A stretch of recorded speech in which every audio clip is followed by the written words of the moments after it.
उपेंद्र कुशवाहा जी, उपेंद्र जी, ये तो उसी टाइप की बात हो गई, भाजपा वाली ही बात हो गई जैसे भाजपा के नेता आरोप लगाते थे। अब रामचरितमानस को लेके जिस तरीके से पार्टी जो है आपकी चौराहे पे खड़ी है, तो ये क्या ये भाजपा को मदद करने की कोशिश हो रही है? देखिए, मुझको तो निश्चित रूप से यह लगता है कि कहीं न कहीं भारतीय जनता पार्टी के एजेंडा पर ये लोग जानबूझकर काम कर रहे हैं, क्योंकि शुरुआती दौर में माननीय विधायक सुधाकर जी भी लगातार जिस तरह से मुख्यमंत्री जी के ऊपर व्यक्तिगत टिप्पणी, एक तरह से गाली, वैसे शब्दों का व्यवहार किया और क्या आज भी कर रहे हैं। और फिर अभी कुछ दिन से माननीय शिक्षा मंत्री बिहार, उनका बयान जो आ रहा है वह तो शुद्ध रूप से भारतीय जनता पार्टी के एजेंडा पर काम करते हुए दिख रहे हैं, क्योंकि ऐसे विषयों पर चर्चा होगी तो भारतीय जनता पार्टी को ही लाभ होना है, या सब लोगों को मालूम है। हम लोगों का एजेंडा इस तरह का एजेंडा नहीं होना चाहिए। हम लोगों का एजेंडा है सोशल जस्टिस का एजेंडा, धर्मनिरपेक्षता का एजेंडा, डेवलपमेंट का एजेंडा।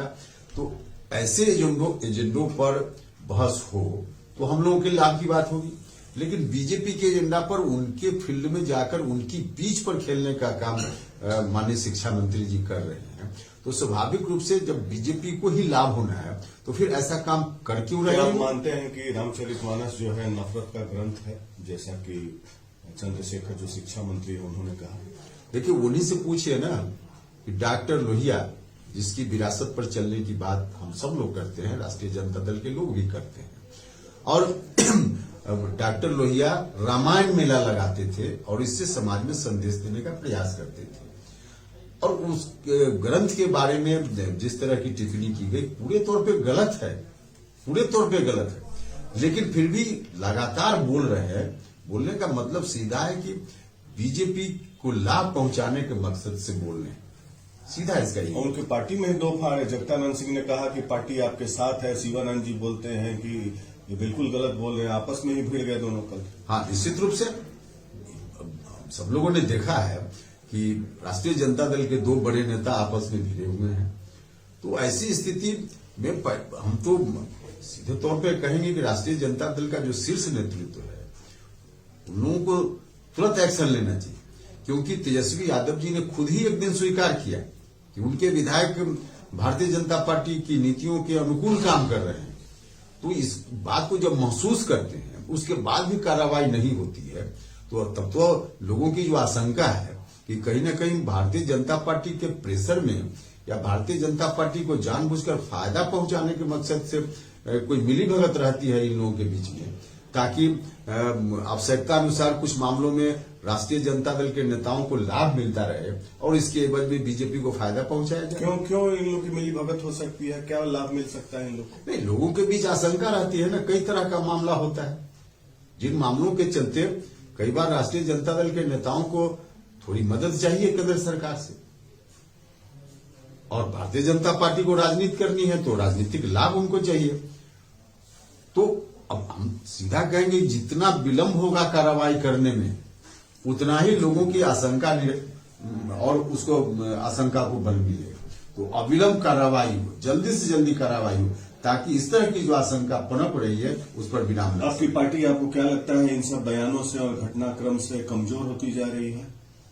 हाँ, निश्चित रूप से हमारी पार्टी तो बिल्कुल असहज फील करती है और ऐसे बयानों से असहज फील कर ही रही है। और साथ ही साथ इससे ज्यादा क्या होगा जब हमारे शीर्ष नेतृत्व को लोग गाली दे रहे हैं, शिखंडी जैसे शब्दों का प्रयोग कर रहे हैं, और उसके बावजूद भी मैंने संकेत यह दिया जा रहा है राष्ट्रीय जनता दल की ओर से कि कार्रवाई होगी, पता नहीं कब कार्रवाई होगी। ऐसी स्थिति को हम नहीं बर्दाश्त कर सकते हैं कि कोई हमारे नेता को गाली दे और कहे कि कार्रवाई हो रही है और हम चुपचाप बैठे रहे। आधार वोट खिसक रहा है, आपको क्या लगता है? देखिए, हमारे लोगों के मन में तो चिंता हो ही रही है। आप भी चिंतित हैं? निश्चित रूप से हमको तो दुख है। उसी दिन हमने कहा कि हमारे नेता को गाली दे तो हम दुखी नहीं होंगे। आपको क्या लगता है चंद्रशेखर को ऐसे बयान के लिए माफी मांगना चाहिए, नहीं तो इनको हटाना चाहिए मंत्री पद से? नहीं, कार्रवाई राष्ट्रीय जनता दल के ऊपर है कि क्या कार्रवाई लोग करते हैं, लेकिन कार्रवाई अविलंब होनी चाहिए। और कार्रवाई का मतलब दिखने लायक इस तरह की कार्रवाई की लगे कि वास्तव में कार्रवाई, सिर्फ नाम के लिए नहीं कार्रवाई हो, दिखने लायक कार्रवाई है। कुशवाहा जी, आपने पार्टी को मर्ज किया 2 साल पहले और आप संसदीय बोर्ड के अध्यक्ष बनाए गए। कोई भी व्यक्ति राजनीति में आता है तो व्यक्तिगत महत्वाकांक्षा भी होती है, महत्वाकांक्षा न करके कुछ कंट्रीब्यूट करना चाहता है किसी पद पे रह के। तो आपको लगता है कि उस तरीके से आप सामाजिक स्तर पर पार्टी में कंट्रीब्यूट कर रहे हैं, सामाजिक स्तर पर पॉलिसी मेकिंग में आप कंट्रीब्यूट नहीं कर पा रहे, इसका अफसोस है आपको? देखिए, स्वाभाविक रूप से जो लोग हैं या जिनके लिए हम राजनीति करते हैं, समाज में दबे कुचले शोषित पीड़ित लोग, उनकी जो आकांक्षा है, उनकी आकांक्षा की पूर्ति तो तभी कोई व्यक्ति कर पाएगा जब वह व्यक्ति डिसीजन मेकिंग प्रोसेस में शामिल हो। और डिसीजन मेकिंग प्रोसेस में अगर शामिल नहीं हो तो फिर उसके अनुसार कुछ होगा नहीं।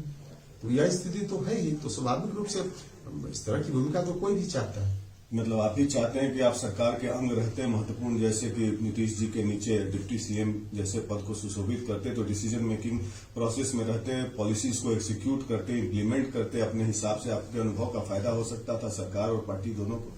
लेकिन स्पेसिफिक हम कोई डिप्टी सीएम पद को लेकर ऐसा नहीं कर रहे हैं। जिस दिन यह बात मेरे सामने उस दिन भी आई थी तो हमने कहा कि व्यक्तिगत मेरी कोई आकांक्षा अपेक्षा उस रूप में नहीं है, लेकिन हाँ डिसीजन मेकिंग प्रोसेस में शामिल होने के लिए, ताकि लोगों को लाभ दिया जा सके, जो हम चाहते हैं जिस तरह का सोसाइटी बनाना, उसके अनुकूल कुछ कर पाए, इसके लिए तो आवश्यक है कि उस जगह पे हो आदमी। तो अब तो नीतीश जी ने कह दिया है कि केवल आरजेडी और कांग्रेस से ही मंत्री बनेंगे, तो आपका तो रास्ता ऐसे ही कट गया है।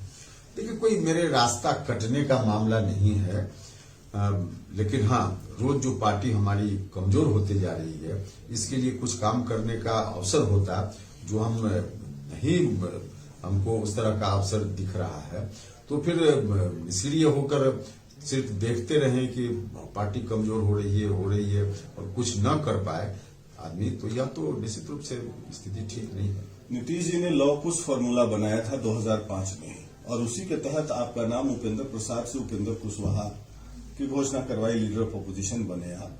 तो क्या आपको लगता है कि जो कुशवाहा समाज के लोग हैं उनमें वो थोड़े चिंतित हैं, इस बात को लेकर अपेक्षित महसूस कर रहे हैं? देखिए, सिर्फ कुशवाहा समाज ही नहीं, निश्चित रूप से कुशवाहा समाज की उम्मीद तो नीतीश जी से रही है सब दिन से, क्योंकि लव कुश से की एकजुटता से समता पार्टी का निर्माण शुरू हुआ। बाद में और भी अति पिछड़ा सवर्ण जात के लोग या और बहुत सारे लोगों ने, सब लोगों ने साथ दिया, लेकिन आधार तो वही बना। तो आधार बना जिस दिन, उस दिन से उनकी अपेक्षा तो रही है कि नीतीश कुमार जी निश्चित रूप से ताकत देंगे। तो सबसे बड़ी बात उपेंद्र जी ये है कि आप जब से पार्टी में आए हैं तो मेन स्ट्रीम पॉलिटिक्स में आप नहीं है। डिसीजन मेकिंग प्रोसेस जहां तक कहा आपने, मेन पिच पे केवल 3 ही 4 लोग बैटिंग कर रहे हैं नीतीश जी के इर्द गिर्द, और उसके बाद आपको बना दिया गया है या तो टेलेंडर या रिजर्व प्लेयर या टीम से बाहर। जैसे हमारे बिहार मूल के एक लड़के हैं पृथ्वी साव, जो गया के हैं मूल निवासी, लेकिन मुंबई से खेलते हैं, रणजी ट्रॉफी लगातार प्रदर्शन करते रहे। अभी रणजी ट्रॉफी में 373 रन मार दिया, लेकिन बड़ी मुश्किल से उनको 2 T20 में खेलने का मौका मिला है। तो आपको क्या लगता है कि आपको बिल्कुल नीतीश जी की तरह ही नाइट वॉचमैन बना दिया गया है, या पवेलियन में आपको बैठा दिया गया है कि आप पवेलियन में ही बैठिए, पवेलियन से बैठ के मैच देखते रहिए कौन कौन लोग बैटिंग कर रहे हैं?